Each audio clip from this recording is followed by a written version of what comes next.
అంటే చూడండి, ప్రసాదాన్ని ప్రసాదం లాగానే భుజించాలి, కానీ దాన్ని ఎక్కువ వేసుకొని వేస్ట్ చేయకూడదు.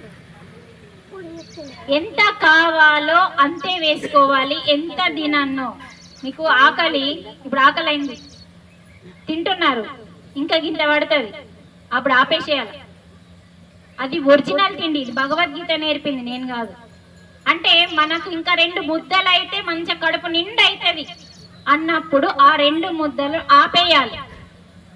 అంటే కనీసం ఆ అన్నం తిరగడానికి జాగు ఉండాలి కదా, ఆ పేలికలు తిరగడానికి జాగు ఉండాలి కదా.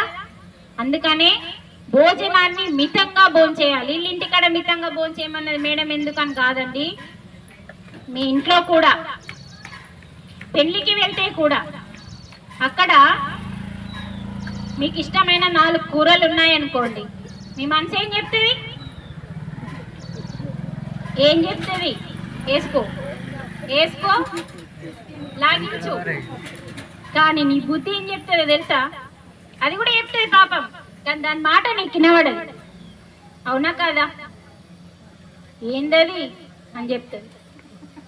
వేసుకునేది వేసుకుంటాం, కానీ ఏమన్నా తింటామా అండి? తిన్న బుద్ధి కాదు. పెళ్ళిళ్ళల్లో మొత్తం ఏమో అది దయ్యంకి పెట్టినట్టు ఇస్తారు, నిండా వడ్డించుకొని సగం తిని సగం పాడేస్తాం. నువ్వు పాడేసే అన్నం ఎవరిది? ఒక్కసారి దిమాగ్ పెట్టి ఆలోచించండి. అది వేరే వాళ్ళ భోజనం, అవునా కాదా?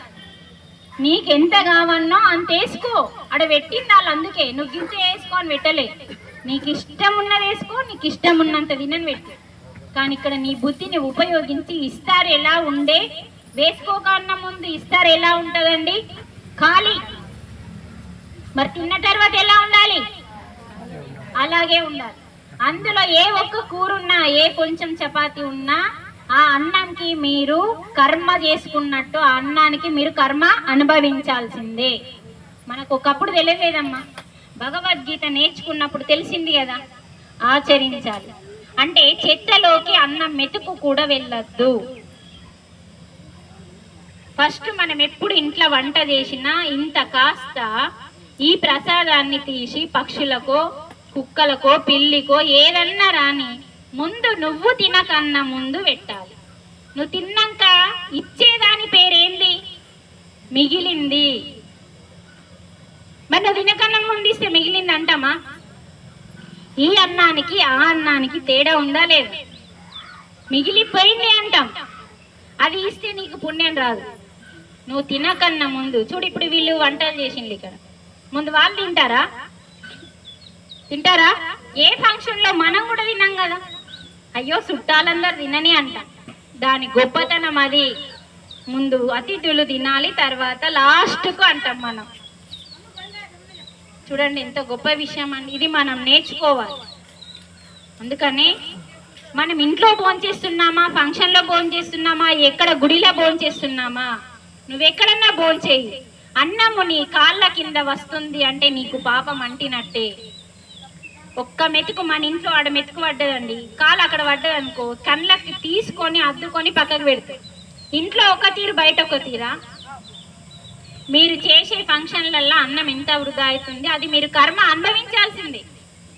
అందుకనే మనము ఎక్కడైనా అన్నం ఉన్నది అంటే కళ్ళకు అద్దుకోవడం, అంటే అన్నపూర్ణ తల్లి.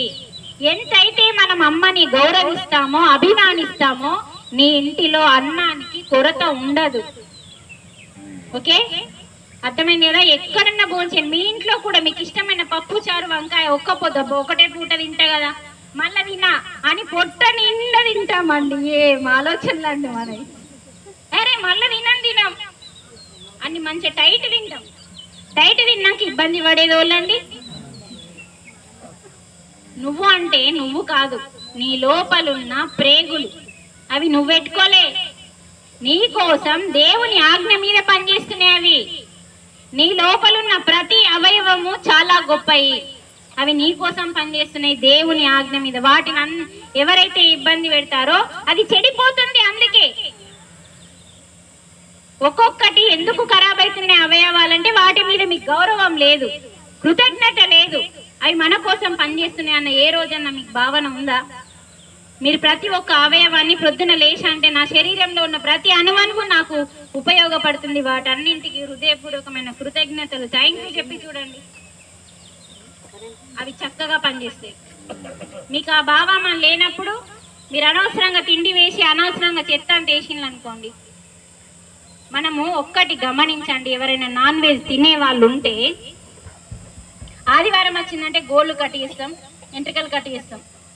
మీకు అందరికీ నొప్పి వస్తుందా అండి? ఎంటికలు గోర్లు కట్టిస్తే నొప్పి వస్తుందా? వస్తుందా? వస్తుందా? రాదు. పీకిటి వస్తుంది కానీ కట్ చేస్తే రాదు. అలాగే మంగళని పీక వస్తాం, మనం మంగళైన ఎంటికలు కట్ చేస్తాడు, నొప్పి రాదు. గోర్లు మనం కట్ చేసుకుంటాం, నొప్పి రాదు. ఒక టమాటా తెంపినా నొప్పి రాదు, ఒక వంకాయ తెంపినా నొప్పి రాదు.